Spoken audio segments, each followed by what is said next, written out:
Not following Strata rules can quickly turn into a bigger issue than you think. Hey everyone, I'm Talia from StrataGuide, here to share practical Strata insights that every owner should know. When a bylaw breach happens, it's usually handled in stages. It often starts with a friendly reminder or written notice explaining the issue and referencing the specific bylaw that was breached. If the behavior continues, a formal breach notice may be issued, giving a clear time frame to fix the issue.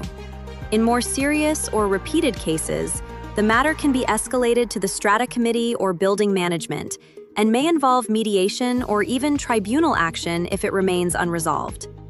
Throughout the process, the focus is fairness, communication, and maintaining a peaceful community.